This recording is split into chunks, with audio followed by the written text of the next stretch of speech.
So let's find out whether secrets really haunt these hallowed halls. Hello, fellow book nerds. This is Gabby, and today we're talking about Where Sleeping Girls Lie by Faridah Àbíké-Íyímídé. So this was a very highly anticipated release for me, and I've got an ARC of it at Yolk, which was very exciting for me because I don't often get like physical ARCs. So I was so excited about reading this one. I'm gonna put it down because to keep it open like this, I have to really mess with the thing, and I'm like, that's gonna fall apart soon. So let's put it down and talk about the book. So, Where Sleeping Girls Lie is a second book by the author of Ace of Ace. Oh my god, I even have it. Ace of Spades. Ace of Spades. So yeah, this is book number 2 from the author of Ace of Spades, which was a book I really enjoyed. I got a chance to meet the author at not this year's Yolks, but the previous one, and had my book signed, and this Yolk I got this. So I was so excited. We had to do like a little game to win it, unlocking Morse code. There was a slight amount of cheating involved. Anyway, I was excited about the release. I have some mixed thoughts and feelings, so let's get into it. No spoilers. There might be a short spoiler section. We'll see how it goes, but I will for sure let you know, and there is timestamps down below as well. So in Sleeping Girls Lie, we follow Sade, who is a young girl who's always been homeschooled, so she's never got to experience going to school and socializing, and her father's always been really against her going to school. But upon his death, she decides that she wants to go to a boarding school and feels like this is something she needs. And on the first day of her being there, her roommate called Elizabeth goes missing. So everyone's like, okay, what the hell? This new girl came in and someone already went missing, like what's happening? And she's also like trying to figure out what happened, but also she barely knew Elizabeth. She becomes friends with her friend called Baz, and there's like cliques and popular people, and these are all really quite rich people and rich kids, so you know something messy is going on. So that's the basic premise, and we follow Sade as she uncovers what happened to Elizabeth and experiences her first like school environment. So let's get into what I actually thought. We always chat a little bit, at least, about the writing. Okay, it keeps focusing on her face. I'm sorry if at some point I'm just out of focus. But writing, I really enjoyed it. I would describe the book as very readable. It seems really thick, and it is like 560 pages, I believe.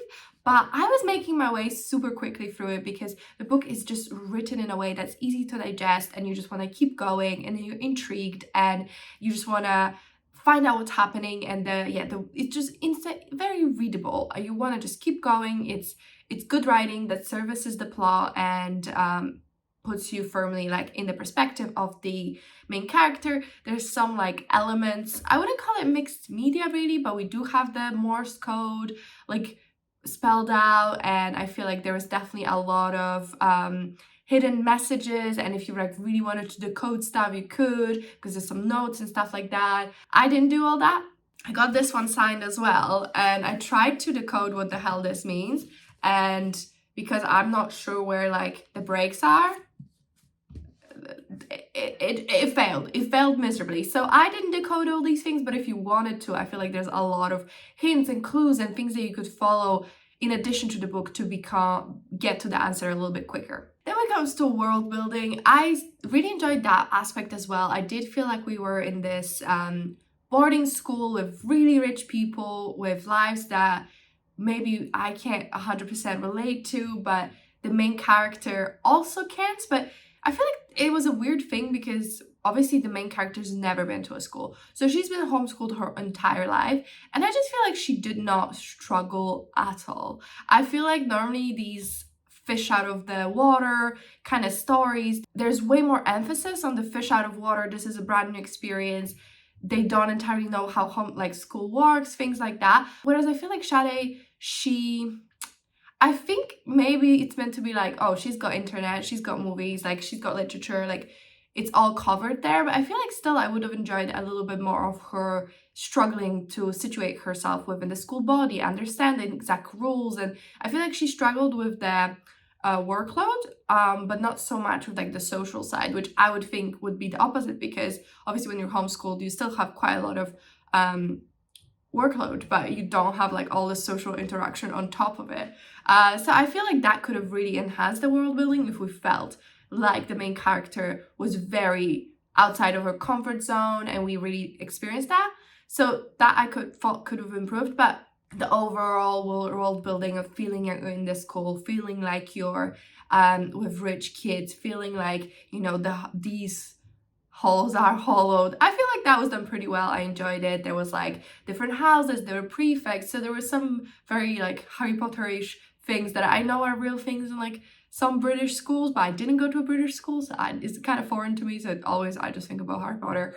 But yeah, there was prefects, there were head girls, there were houses that you could sort it into. Like, it was all very posh British, and I enjoyed it. As for plot, I feel like this is where the biggest like gripes start coming in, because there were so many plot points, like so many things were introduced, and I think they were meant to be red herrings, but what they ended up kind of being was just kind of dropped plot points and things that felt like we didn't fully get a resolution on. I feel like with a red herring, you set it up to be the herring, and then there's an alternative explanation, and that's when you're like, oh, so it wasn't that option. That then you're like, oh shit, like I was really bought into this option, you know. But here it felt like there were things set up in the first half of the book that we just kind of completely dropped. We didn't even like get the alternative explanation. I think the best mysteries will have several plot points and several like explanations of what could have happened, but a lot of those explanations will be connected to a different mystery or a different scandal or a different thing going on. I watched this video and it was about Death on the Nile, and I read the book as well and I watched the movies. It was talking about how it was really well done because everyone looked like they were hiding something, but a lot of those things were in relationship to other mysteries, other things going on, other like drama in their own lives. So it just really muddled the waters of the real mystery, and I feel like that would have been really cool. Whereas here I feel like those were introduced, but we never got like the red herring explanation of it all. It was just there to confuse us slightly, but not enough to like really feel like, okay, that might be the solution, because it was underdeveloped. So it just made me all feel slightly like there was too much going on and I didn't know where to focus.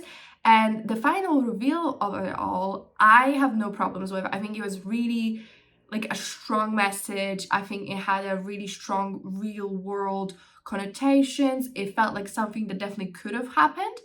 But the problem was that I think to keep the mystery, the twist of it all, and try to like really not get the audience on the scent, the author overcorrected, and it felt like it was not really hinted at, set up throughout the whole book. It just kind of happened in the last third. And I feel like with the repercussions of what happened, it should have been a much wider shattering and felt through the waves around like the student body and things like that, that it couldn't happen because we didn't want to give away the twist. And there were several questions I had at the end, whereas I feel like they wrapped it up real quick. I feel like if it was one of those, something weird is definitely going on, but everyone is acting like there's nothing weird going on, like that kind of like uncomfortable horror aspect to it all, that would have been better, because then you'll be like, I feel like I'm going crazy, there's weird things happening, people are acting weird, but no one's acknowledging it. And I feel like that just like wasn't necessarily done very well. That brings me to characters. Shade, I actually really enjoyed her. I feel like she was fairly consistent. She definitely has the whole like things going on that she's not thinking about, so you're like surprised later kind of thing with her. But overall, I found her like consistent, interesting, and like a unique protagonist. So I really liked following her. I also really like Baz, who's like the best friend. I think he was again very consistent, very realistic, felt like a real tangible person. But I think when you like go further than that, the secondary characters, they start like falling apart a little bit, because there's like a trio of girls that are meant to be like the unholy trinity. I felt like they were the most underdeveloped characters with very big repercussions and role to play, and I just felt like I had no clue what they were about. And even finishing the book, I was like, what was all that about? It just felt super removed, and you're like, what are they? Because we don't want to give anything away, we're just making very archetypal husks of characters. And the same thing happens with the relationship. So I saw this, right? And I don't like, obviously it's the beginning of the book, it's like meant to set, this image is meant to like set the book, and it says very clearly here, slow burn sapphic romance. So I read that, I was like, cool, so this is a sapphic romance. And tell me why I was like 60% into the book and the sapphic romance was not romancing, because we've barely spoken to the character. I feel like there was so much setup with like other potential maybe love interests. There's other reasons why it didn't go, but like I felt like that was like so much time was spent on all those other relationships, and the main slow burn, it didn't feel like a slow burn because we barely spoke to the other person, we know nothing about that person, we just kind of like had a insta love at the very end of the book. And to me that's not a slow burn, because I have no clue why you like this person, you've not really spoken. There's legit a scene in the book where the main character and the love interest are paired to like sit down to have like maybe a pair in a class. The teacher's like, oh, we're gonna mix up the groups because you guys talk to, like, you already know each other. I'm like, no, they don't. So like we had a prime like a opportunity to be like, oh yeah, and they like talked and they bantered or whatever, but we just like snatched it away because we had too much. So I didn't get that. I thought the romance was so incredibly underbaked. I don't feel this book needed a romance, if I'm being honest. I feel like it could have totally done without that. But if you're gonna claim something's a slow burn, make it a slow burn. Again, not an insta love that just happens at the end of the book. Then when we get to themes, right? So I don't want to like spoil anything, so I'm just going to talk about very vaguely, you know, amazing themes in the book. I think, again, very realistic. The author is really good at making, like, in a school setting, making a point about the wider systematic issue that's happening. And that was done really well. I just hoped it would have been done more throughout the book so it didn't feel like, surprise, that's this plot twist. Like, I feel like first book made a way better job at like setting up the creepiness and the mystery and something weird going on from the beginning, so that when you figure out what happened, you're like, oh, I can totally buy that because all the weird other stuff that was happening. Whereas with this one, it felt very like the book was trying to do a lot of things. There were even themes that I feel like were trying to be introduced but were kind of really dropped, and they were very important themes. So I think I'm going to very briefly just touch on spoilers to like really talk about things I didn't think were well set up, so you can skip the section and just go to the end where I give you my rating. So my biggest problems were the whole plot twist with the sexual assault and the group chat and all that. I just feel like the student body, if so many people are affected, should have been having some creepiness to them and something weird was going on like the whole entire time, which I didn't really feel. I also feel like with April, like we're meant to kind of see that, like how weird and detached she is, but I just felt like that maybe didn't entirely translate.